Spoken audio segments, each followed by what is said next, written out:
If there's anything we've learned in the past 2 years, is that you can't be too prepared. Whether it's toilet paper or Lysol wipes, people went kinda nuts when they heard about these essentials. Now, I don't think buying 300 rolls of toilet paper is the best way to stay safe during a pandemic, but at the time, people didn't really know any better.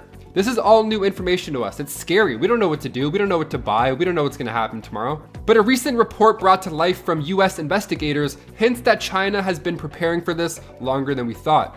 I'm Taylor McWaters, and today on Life's Biggest Questions, we ask, why is China preparing for World War III? So hit that like button, sit back, and let's talk about it. The first case of COVID-19 was reported in the central Chinese city of Wuhan in late 2019, and the world hasn't been the same since. The disease quickly became a pandemic, with the death toll currently over 3.3 million worldwide. Officials are trying to get to the bottom of it at this point. How did this happen? Where did it come from? These are things we need to know so that we can prevent it from happening again in the future. It feels like life is rapidly changing. As the pandemic goes on, there's new rules put in place every other week. Businesses are open, and now they're closed. They're open again, now they're closed. New variants are coming in to join the party day after day, and the most important thing is still for everybody to stay safe and to do your part keeping those around you safe. I mean, we're still in it. Up in Canada, we're still working from home, hence all of this. Nobody was prepared for these last 2 years at all, but apparently China had been preparing for a third world war for over 6 years now. According to the dossier by the People's Liberation Army, scientists and health officials examined the manipulation of diseases to make weapons in a way never seen before. This document was recently obtained by US investigators, and it's loaded. The paper the US State Department got insists that these biological weapons will be the key for victory in such a conflict. Now, the paper highlights perfect conditions to release said bioweapons, and in the document it's shown the impact that it could have on the enemy's medical system. So with this recent evidence showing that Beijing considered the military potential of SARS coronaviruses from back in 2015, there are officials who believe that the virus, COVID-19, could have escaped from a Chinese lab. That's where they think the origin really came from. Coronaviruses are a large group of viruses. They cause respiratory diseases in humans, from a common cold to severe acute respiratory syndrome. SARS. Now, these papers were written by military scientists and senior Chinese public health officials as part of their research on the origins of COVID-19. They described SARS coronaviruses as this new era of genetic weapons, even referencing work from US Air Force Colonel Mitchell J. Ainscough, who thought World War III may be fought with bioweapons. In this paper as well, it stated that when SARS hit China back in 2003, they believed that it could have been a man-made bioweapon deliberately unleashed. So this isn't the first time officials have talked about bioweapons like this before. Chairman of the House of Commons Foreign Affairs Selection Committee was quoted in The Sun saying, "China's evident interest in bioweapons is extremely concerning." Tom Tugendhat continues to say that the decision by China's top military scientists to engage in discussions about biological weapons was in itself a concerning development. He goes on to explain that this is not a fringe scientist talking about it in sort of a conspiracy type way. This is a mainstream scientist who's got the ear of leadership of the Chinese Communist Party, who is talking about some of the most dangerous weapons the world has ever known.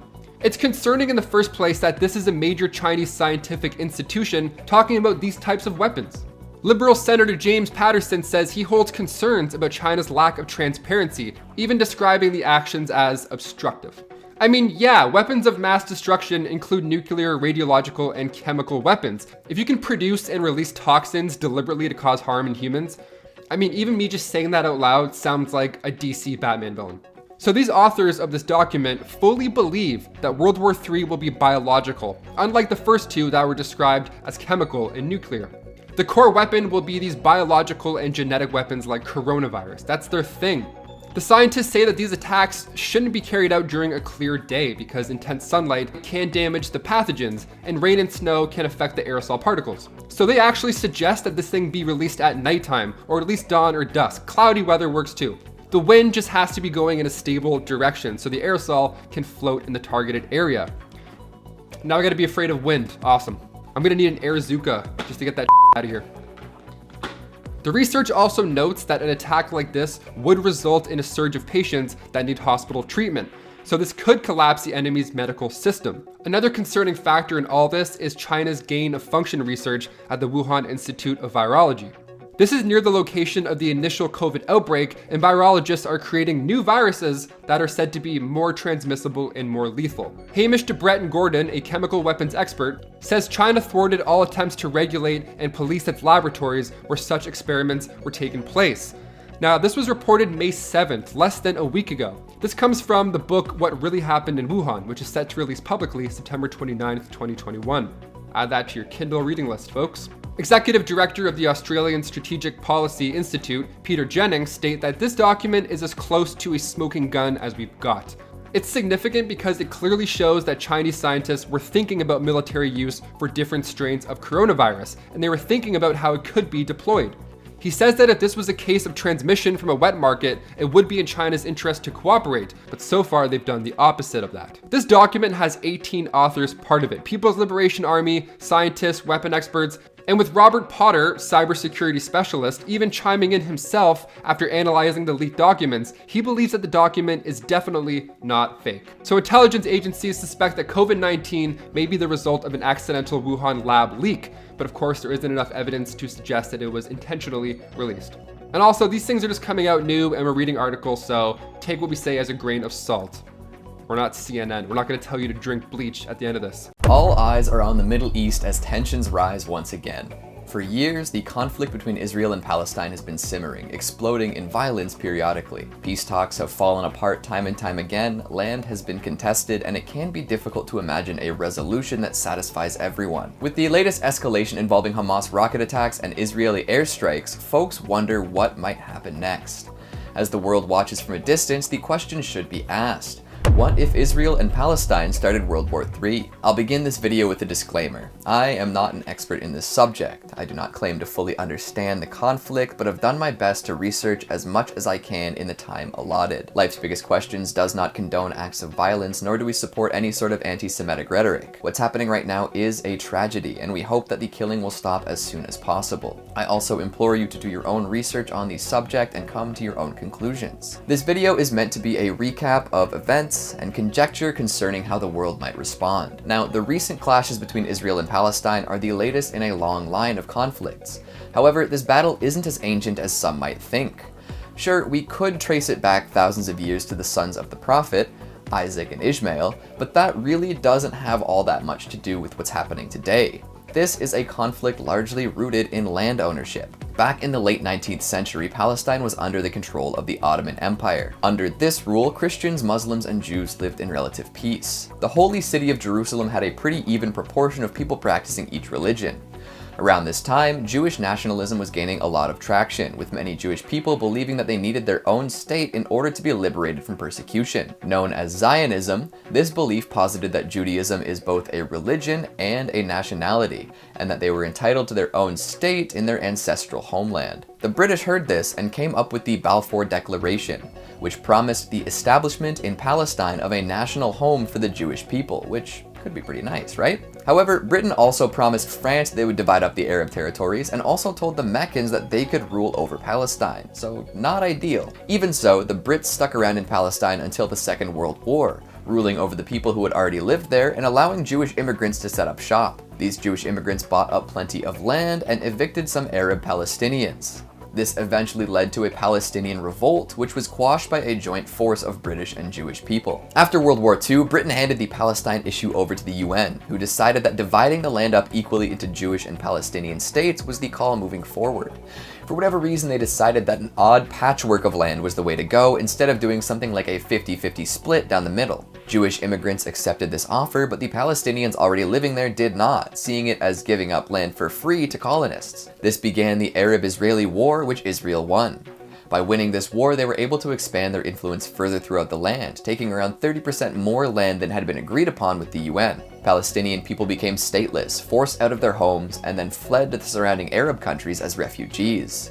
This is known as the Nakba, or the catastrophe, and things haven't been the same since. In 1967, Israel and an assortment of Arab states fought again in what would be known as the Six-Day War. Israel emerged victorious once again, claiming even more land, including the previously Egypt-controlled Gaza Strip and the West Bank, which included Jerusalem. As time went on after this, the conflict morphed into a more specifically Israeli-Palestinian affair. Palestinians wanted their own state, a nation they could call home.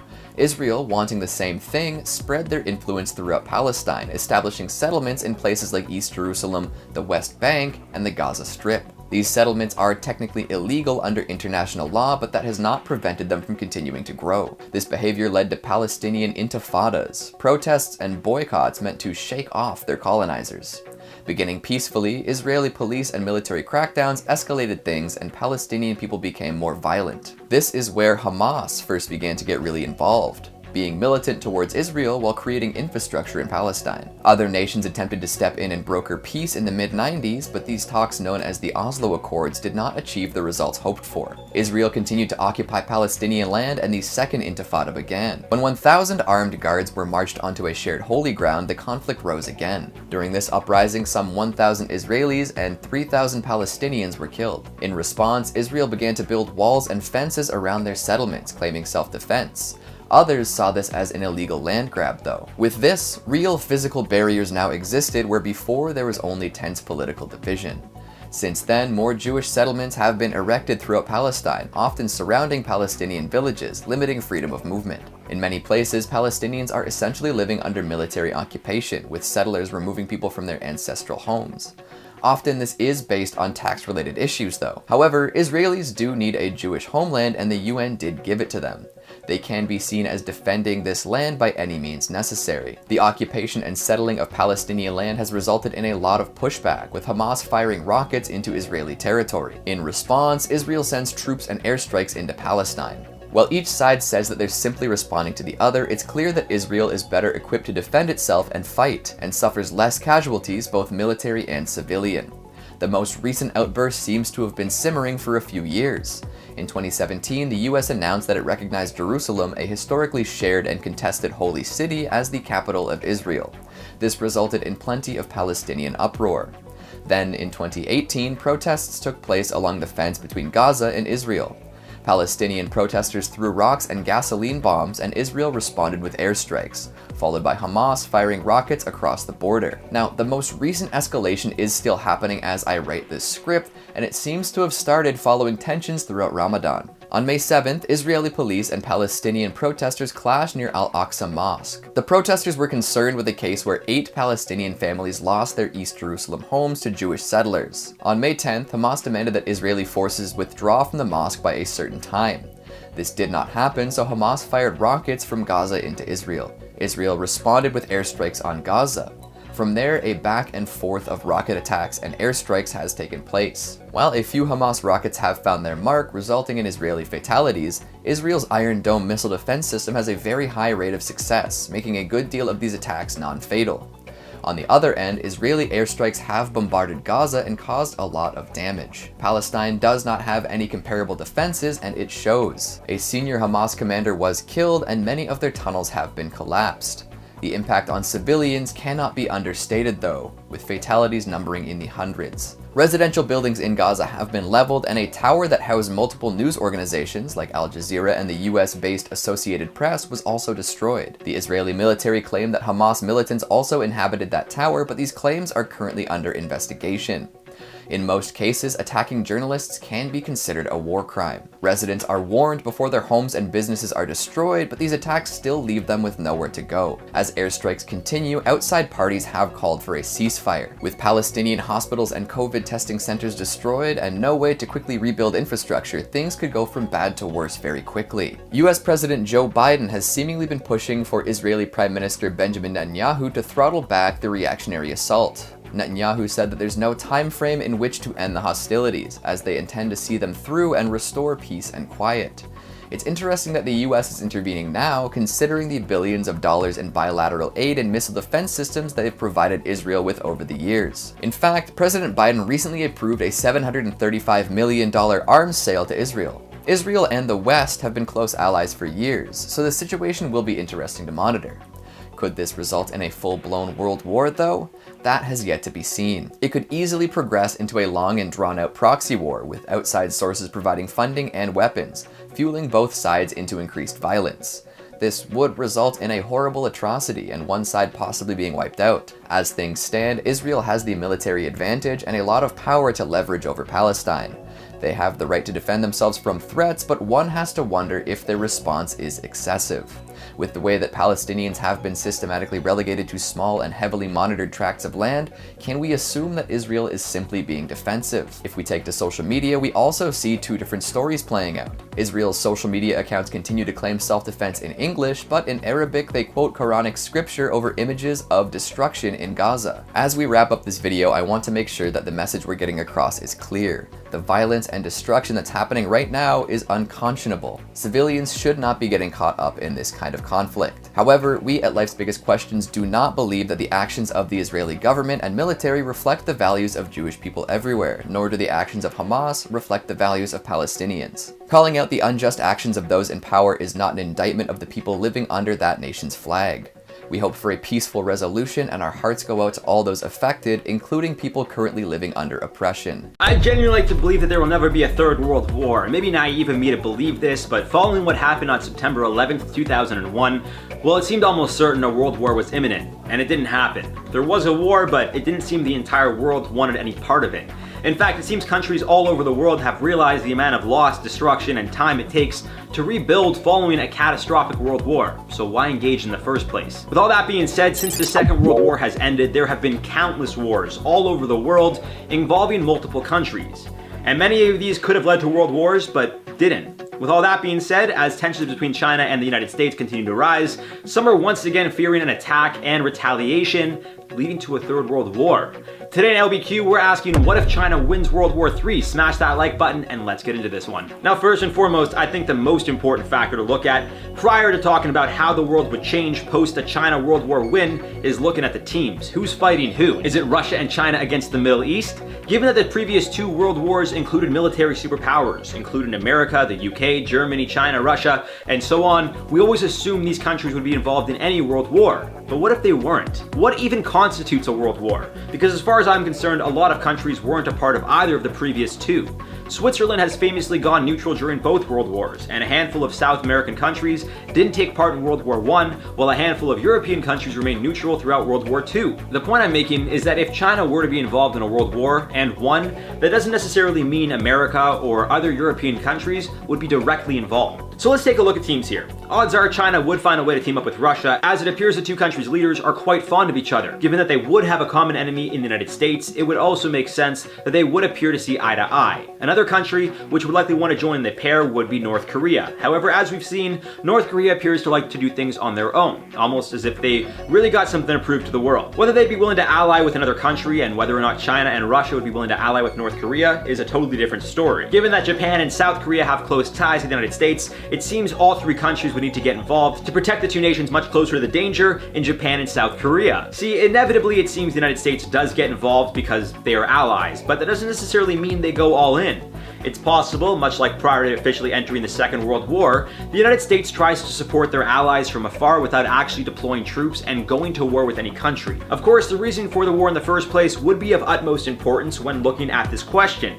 If, for example, China decided to attack a neighboring country in hopes of expanding their presence geographically, Russia could see that as a potential threat. This would of course change the entire course of how things play out, meaning we'd have to disregard everything I just said previously with the whole Russia-China alliance. So intention here is also incredibly important. Now, if we go under the impression that China simply wants to prove they're the world's superpower with the strongest military and best economy, you know, a game of look how big my Johnson is, then it's possible they attack the United States or decide to go after a small country.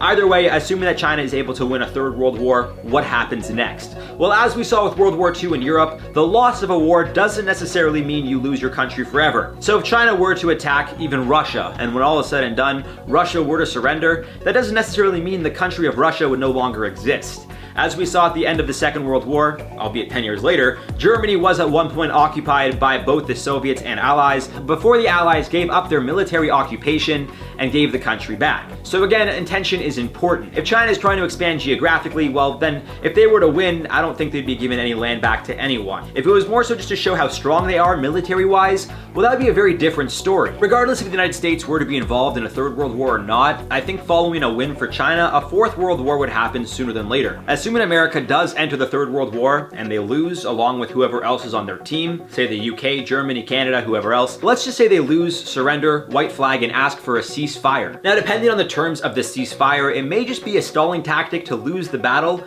but win the war. I mean, I guess they would lose the war, but then start another one and win that one. Here's what I mean. America is clearly not afraid to push the boundaries and show the world they're willing to do what it takes to remain a powerful nation. If, for whatever reason, they were to lose a Third World War to China, I could very well see them regrouping and attacking the country, declaring a Fourth World War, this time using nuclear force. Now, I know it sounds crazy, but so does the idea of China winning World War III. Is my American showing right now? Oh boy.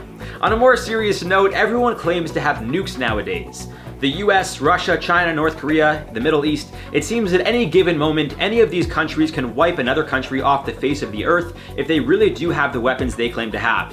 And just to clarify, the Middle East, I meant like all of the countries there. I know the Middle East isn't a country. And with all that in mind, well, as we saw before, America is always willing to defend their people regardless of what it takes. Meaning if they needed to surrender and lose World War III to reduce the loss of immediate life while they work on nuclear weapons with every intention of starting a Fourth World War, well, I'd believe it. I know America surrendering sounds crazy, but they wouldn't want a country to get bold and nuke them. So instead, I could see them taking a temporary L, almost fooling the world that they've folded, only to come back 10 times stronger and to show the world that you can never count America out. Of course, this would go against so many international laws and violate things that have been implemented so innocent lives don't need to be lost during wars. But unfortunately, when it comes to true war, there are no rules. Thankfully, this will never happen. Love and peace always prevails, right guys? Alright, for now, let's do some comment replies from the video. Why is China preparing for World War III? Cami Tenchi said, strange, I literally just watched a video about China threatening to launch a missile on Australia, and then I saw this video. It's all like, as far as I'm concerned, it's all threats, it's all talks until something happens. It's just, like I said, it's a game of, you know, mine's bigger than yours. Everyone wants to show who has the stronger nukes, the bigger missiles. I don't think anyone actually wants to go to war. It's too costly. Like, I know they say war makes money, but at first it costs a lot of money. Tony Yemen said, because it's necessary to prepare for World War III. I disagree. Like Einstein said, World War III is going to be fought with sticks and stones. Second one person goes, the nukes are flying, we're all done, so I don't think it's happening. Kirby Madness said, the time for peace is over. I literally just ended this video being like, peace and love. Like, what's, Kirby? Come on, man. What's the deal? Alright guys, that's all for this one. I've been your host, Pepper. As I said before, peace and love, guys. We don't need to go to war. Just stay spicy. I'll see you guys soon.